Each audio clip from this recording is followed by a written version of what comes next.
Timai obi ka na edi akire. Wo hwe continent na yesu. Okay. Yeboa anra de oken anadwe 10-20 BBC Sports no musu. Because obviously we calculate here, be lose 30 strong players are or more EPL no. Okay. Enti bra ye chuko June no. Na eyo mo de pass say there. Baby e dia kono bia benya ne player. Unse June dia na ye mo EPL.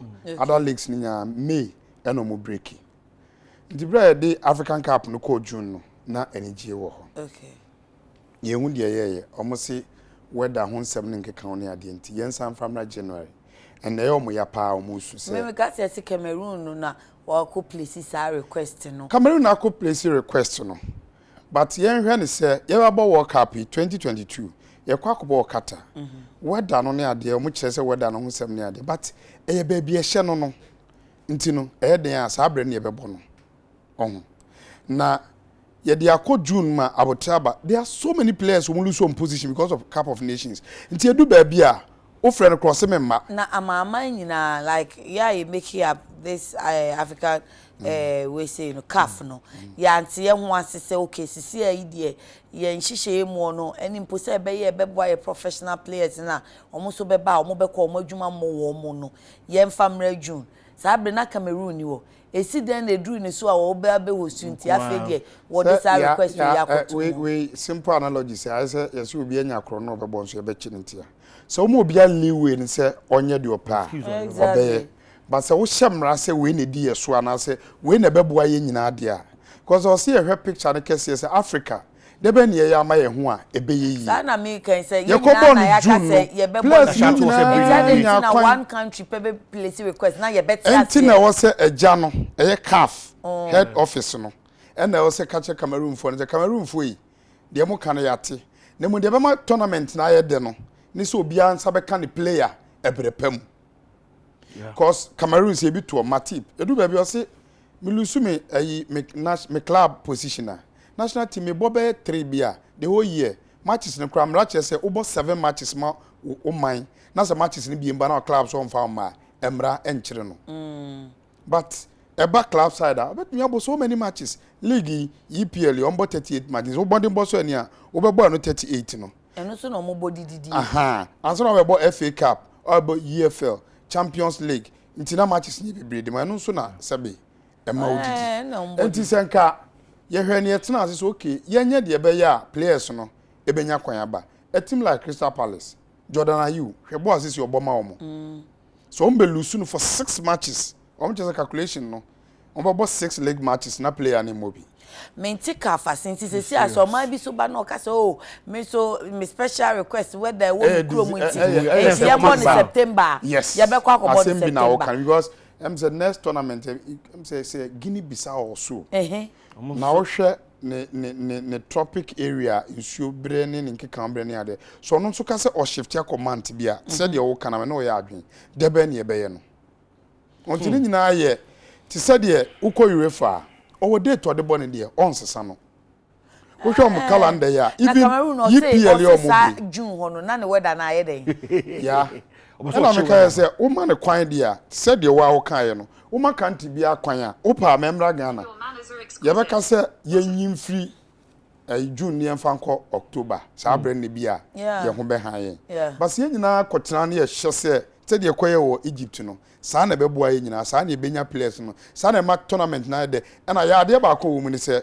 who say corporate world companies no or ha do ni sika bewura mu a telecommunication companies or de ni padodo do om ho beba na watumi aton ne credit ne nkeka na ade no wanya sika this or ha say players no modern boss so ani no friendly matches ni ade om boy woni country bi kosan a otumi ka kire say okay say asamaja mba bi de sika say emi ntua say wateso kra wateso nti ebia no say Cup of Nations ebia company person be sponsor no he say Salah entumi ma because bia Salah chusu Liverpool over a year and as a money ka say o chusu Liverpool over Senegal company ko oba no be ka say so omo nim dia enya de disika no mintua enya omo CAF no see our reps so if various countries and also monko country authorities they say this thing your problem with Africa say they all can say nka de wo kan na nka FA president ni nyina asi omo na mu so okay mo form na nsi ye players nko du ba bia na aye man so aman enti CAF president no wo dom yi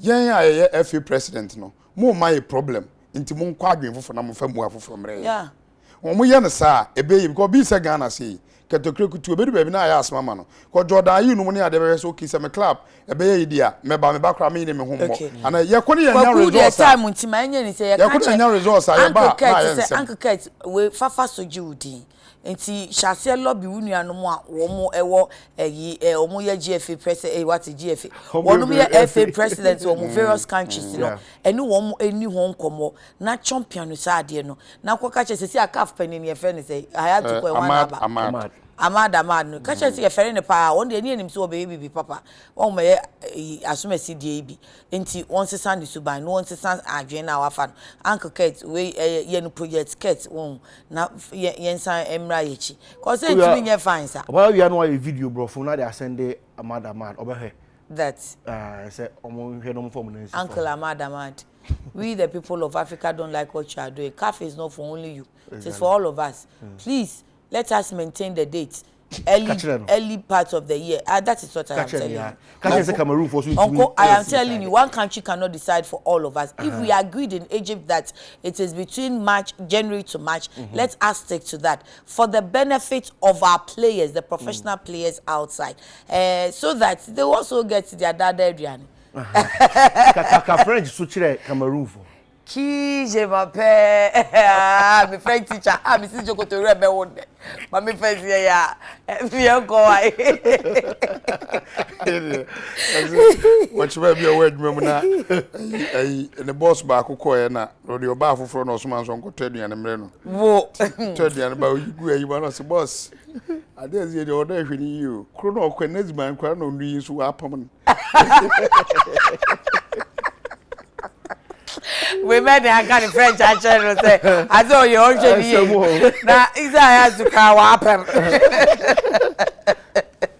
go gu yan ko to aso note no you come no ya adwin I was Africa hwe ni ti e league ni ade yi I was be na nsi for na da bia de enko ana I say kuntunkun yenim ye bi say yakọ yenim kakra ni aba ya chi kakra ni ya cha ya muka nko kakra za kuntunkun da bia de enko nanim da manfo ye omo de ekomo num tu hwe bo bebri bo omo boy edu amafo hwe before shim Europa den nesika ye nkwa gwa woni ma de ba ko a CAF akopene so no almost 2021 club championship no omo inter club world cup no omo no omo the teams ni bia ka omo ko bo China na time June no omo be bo no sa time no na nke yen so African cup no hye ho na club competition no continent Argentina usuro. Nya Argentina be ye de ye. It's already na ye de ahye team so omo de ne be ye da acha ye de ne ti attention ne be call. Boy. Oh, defeatist mentality. Yenko. I was for anope mamu nyina achi about the Nsroma so bre ye bra akudi mu nsem na ye kwa kofa na ye di aba besom mo na anope ye nhwe na ye nko ye liga kansi week 4 no mu na ye fa results no mamu tew na afi ye nto enkomotwetwe no so ukoso ga kope a wafa nhyebi haso focus so anhyebi na ukọ takwa media ma hye ba akokọ ntumi antika no kinfasa hyemienu bechem so hyemienu interlies hyemienu Elimina Sharks ekosho omekamiensa achese omotifie no mudi nkuguo 11 wonders enyam first 3 points omhye dua na ekaba akwa dua na ntumi anti ana drafts ehye ba akwa liberty hyemienu coach asibu kyerese supporters ni nya na ombebo no enti ode na de egu fom onkochi biem nsema eba no brekum Chelsea hye ba akwa Dreams FC ntumi antika no na nwunwe no nsombrem no so Legon Cities anhyebi Ashanti Gold antumi anhyebi match ba akwa akaso ene no eye Great Olympics ene Kerala ene besi akan wa Crossport Stadium ene anwumre we ni eye matches enra ekoso asabre de ho nsem ede emamnyame adom akwasi adan so matches ehoni Ashanti Gold ene brekum Chelsea na ebo Interlies ebehia wafa Liberty ni House of Folk Nation Kerala ni Kimfesa Kotoko Asia drafts na mu kotoko nso asema ba na HSS anano kwasi ada asema esi ye nti no GF4 HSS ombebo behind closed doors na HSS supporters bia enkohwe ball ni bi players na any officials na enable match no na omo just kotoko home match no maako enum ena omo de makotoko se ombebo na supporters enko hwebia no ye punishment omo de makotoko Elimina Sharks any Olympics ena ebebo ena afie Dreams any Mediema Aduana Stars any Legon Cities na be ena Brekum Bechem United and 11 Wonders and the way a week 5 fixtures and so and I pay ye the amamono. Afi yenko na yenko hwe ensem a ewo na afi yemfa bi emremo. Sa supporters nsem ye mu na owura friend Nick Owusu onso de nanum sem atodwa kyese o se ehye nnoma ne ye ne yie se na be ya Ghana ye bobo no so ebetumi agina pen papa. 19, I think we did a lot. I think the year started with maximum infrastructural development, and I think that everybody attests to the fact that fact. Just recently, we had been one of our matches, which is the league matches, played in the night under the floodlight. I think the first of its kind within in the last 19 years. That shows the kind of implementations that we have done after the May 9th disaster, which led to the Okujetos Commission that recommended a lot of review as far as our infrastructure facilities for sports is concerned, a lot of renovation works. And if you see the Accra Sports Stadium here now, in fact, it is the Wembley of Ghana. People have been coming here, even the weddings, to come and take pictures. People have been visiting for excursions and so on and so forth. I think you can see that this is an edifice which is almost done. I think now in terms of its internal renovation works, everything is completed. I think the exterior part of it, which we are now seeing it, we are also having the same kind of renovation works now going to go to take place also in Kumasi. Esipon is one. As we speak right now, we also have the renovation works going on in Cape Coast.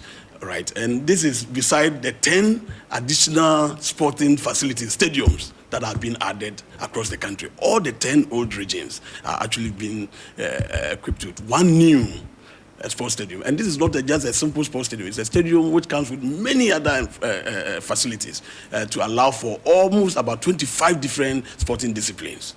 A lot. So we have the multi-purpose court, we have the oval athletics, we have the FIFA, and so on and so forth. All right, and most of them are almost about to be completed. The last time my minister, I think, announced to Ghanaians that many of them have reached about 76% of completion, and we are hoping that this year the president, His Excellency Nana Dankwa Akufo-Addo, and the minister and all other people will be going around commissioning some of these facilities to be added to what we have. So I think, I mean, it's unprecedented. I mean, this kind of development, infrastructure development in sports, we haven't seen such before. But that also shows that Ghana is actually advancing so much in sports. Professor Chumesiono and National Sports Authority no OSU ede momo and wa church says habre eba agopramane baby ebesi akan ne ade a aba no bo no homodin pa bedu baby no na chese baby ebesi akan de enya ade a ebeye oman ne na ni behia ne se ye behwe so ye na brebia no ye pe baby esi akan a ankoye ohaw yento so na afi yenko ensemfufuro ma na owura George Ofosuhene operations director ede ma wafa no de futama supporters se edu baby agro ne de resource na wum no enye nyina na ede to munya abotre se ne be ya kansie na brebia no ebetumi akoso yi o se CCI emfan se nanka 3 matches ni de yemunya incident bia about Bambo but your last game you kakra na see wo Kumasi concerning officiating any supporters and so forth. But I think it's also part of it. We should also educate our supporters for them to understand say team no our expectation can never be met. But massa ma why no say yemfa law no to yensem na ka say nipa na onya nkwanhia no e bompa e man say Nyankopɔn engi no na ombra ti se normal person no so betima ye na djuma na ye hwese free na ekono na message end me nsi because se ni bibi fans anyoma gin attack person mo attack referee ni na sefo I don't think say bi anka we be but fans no they should also exercise patience because ye nuanom life so at stake ye nyina life is at stake who knows e betima to obia but engine to say football no you only 3 results: win, lose and then draw. Today benya bia na afanesa ya concern from around Nico Usu a security expert Emma FIFA on also saw a year supporters and seminary on also the nano atus seminary. It is just a wake-up call to us. This time it was only one person involved. And next time it could be more. So we don't have to wait. This should be a wake-up call to the GFA. It should be a wake-up call to all of us as Ghanaians to be able to prioritize issues of safety and security of our stadium, because that is the foundation upon which all the other things we are fighting for comes. If there's no safety and security at the stadium, people don't feel that when I go and park my car to watch a match, patronize a match, my car will be broken into and something will be stolen from my car.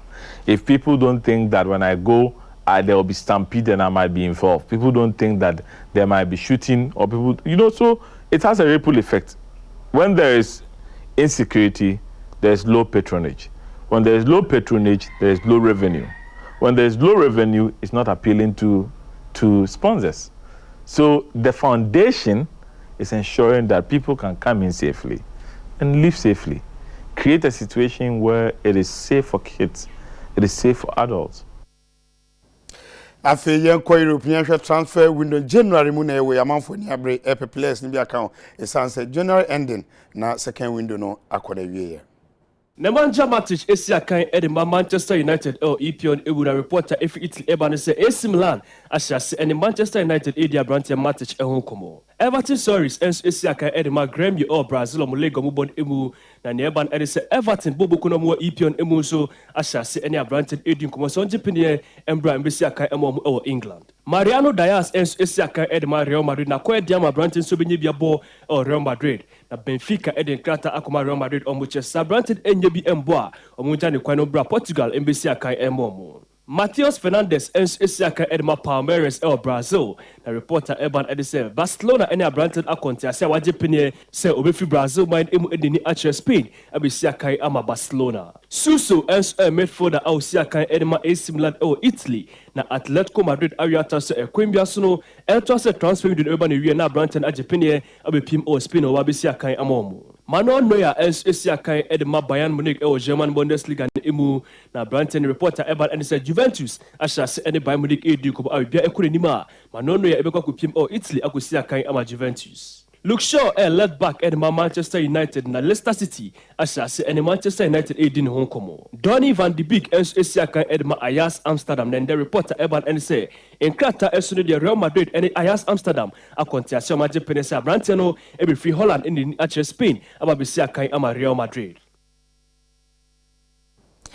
Anapay hanabe man kwa ma gudi musu nsa kan no